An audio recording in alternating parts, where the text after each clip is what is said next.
매일 성경 큐티 힌트 2025년 12월 23일 미가 3장 1절에서 12절까지 말씀.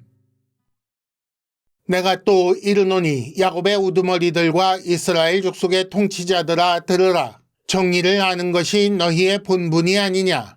너희가 선을 미워하고 악을 기뻐하여 내 백성의 가죽을 벗기고 그 뼈에서 살을 뜯어 그들의 살을 먹으며 그 가죽을 벗기며 그 뼈를 꺾어 다지기를 냄비와 솥 가운데 담을 고기처럼 하는도다. 그때에 그들이 여호와께 부르짖을지라도 응답하지 아니하시고 그들의 행위가 악했던 만큼 그들 앞에 얼굴을 가리시리라. 내 백성을 유혹하는 선지자들은 이에 물 것이 있으면 평강을 외치나 그 입에 무엇을 채워주지 아니하는 자에게는 전쟁을 준비하는도다. 이런 선지자에 대하여 여호와께서 이르시되 그러므로 너희가 밤을 만나리니 이상을 보지 못할 것이요 어둠을 만나리니 점치지 못하리라 하셨나니 이 선지자 위에는 해가 져서 낮이 캄캄할 것이라. 선견자가 부끄러워하며 술객이 수치를 당하여 다 입술을 가릴 것은 하나님이 응답하지 아니하심이거니와 오직 나는 여호와의 영으로 말미암아 능력과 정의와 용기로 충만해져서 야곱의 허물과 이스라엘의 죄를 그들에게 보이리라. 야곱 족속의 우두머리들과 이스라엘 족속의 통치자들 곧 정의를 미워하고 정직한 것을 굽게 하는 자들아 원하노니 이 말을 들을지어다. 시온을 피로 예루살렘을 죄악으로 건축하는도다. 그들의 우두머리들은 뇌물을 위하여 재판하며 그들의 제사장들은 삭슬 위하여 교훈하며 그들의 선지자는 돈을 위하여 점을 치면서도 여호와를 의뢰하여 이르기를 여호와께서 우리 중에 계시지 아니하냐 재앙이 우리에게 임하지 아니하리라 하는도다. 이러므로 너희로 말미암아 시온은 갈아엎은 밭이 되고 예루살렘은 무더기가 되고 성전의 산은 수풀의 높은 곳이 되리라 하시더라. 아멘. 오늘의 큐티 힌트 3가지입니다. 첫째, 자기 자리에서 해야 할 일이 있습니다. 둘째, 선지자의 본분과 책임에 대해 생각해 보시기 바랍니다. 셋째, 헛된 희망을 품지 않도록 주의해야 합니다.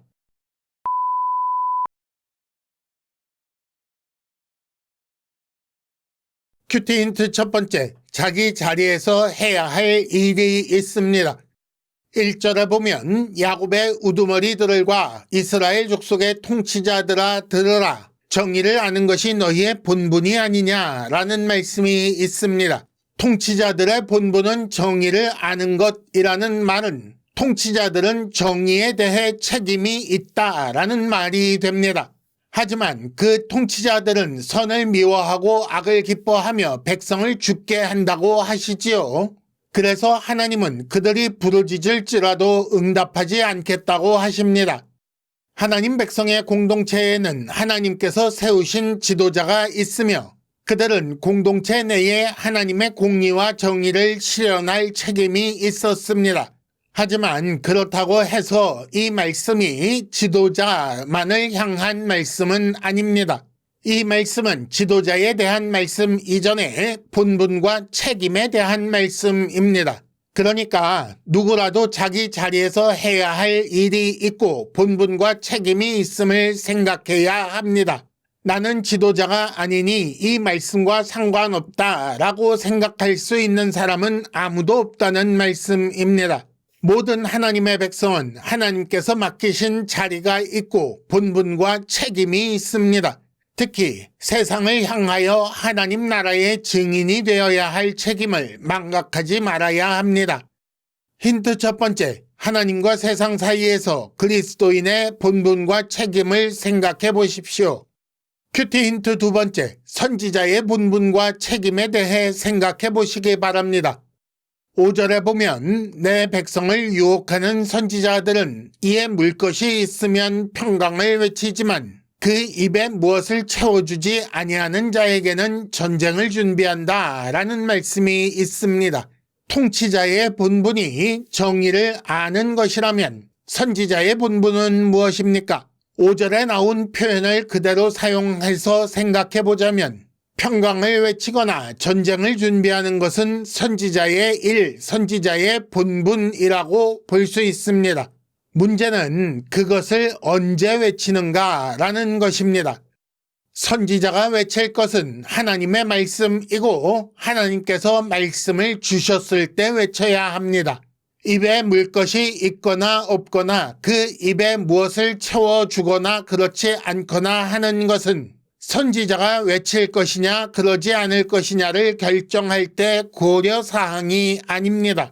또한 하나님의 말씀이 아닌 것을 하나님의 말씀인 것처럼 외치는 것은 범죄이지요. 교회와 성도는 세상을 향하여 하나님의 선지자 역할을 맡았습니다. 그러므로 하나님의 말씀과 상관없는 때에 상관없는 것을 외치는 것은 범죄입니다. 지금 교회와 성도를 통해 세상에 선포되는 것이 정말 하나님의 말씀인지 잘 생각해 보아야 합니다. 힌트 두 번째, 그리스도인의 삶 역시 세상을 향한 하나님의 말씀 선포 방법 중에 하나입니다. 큐티 힌트 세 번째, 헛된 희망을 품지 않도록 주의해야 합니다.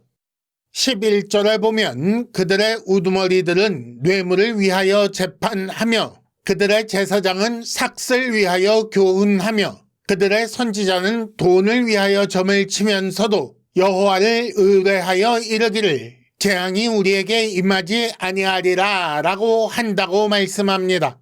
의로운 재판을 위하여 세운 우두머리들이 뇌물을 위하여 재판하는 것, 하나님의 말씀을 교훈하게 하려고 세운 제사장들이 삭슬 위하여 교훈하는 것, 하나님의 뜻을 바르게 알리기 위해 세운 선지자가 돈을 위하여 점치는 것이 옳은가? 당연히 아닙니다. 하나님께서 맡기신 자리에서 본분과 책임을 외면하고 범죄하는 자들이 여호와께서 우리 중에 계시니 재앙이 임하지 않을 것이라고 할 수 있는가? 당연히 아닙니다. 오히려 그런 범죄 현장에 하나님께서 계시면 더 위험한 것 아니겠습니까? 교회와 성도가 본분과 책임을 외면하면서 하나님을 찾는 것이 얼마나 위험한지 생각해 보셔야 합니다. 하나님과 함께하는 것이 복이 되려면 하나님께서 인정하시는 삶이 있어야 합니다. 헛된 희망을 품고 죄에서 떠나지 않는 자들에게 멸망이 선포되었기 때문입니다. 힌트 세 번째, 성도가 성도답고 교회가 교회다울 때 하나님과 함께하는 것이 복이 됩니다. 만일 성도가 성도답지 못하고 교회가 교회답지 못할 때 하나님을 찾는다면 이는 심판을 촉구하는 행위입니다. 이상으로 2025년 12월 23일 매일 성경 큐티 힌트를 마칩니다. 여러분 큐티를 통해 은혜 많이 받으시기를 바랍니다.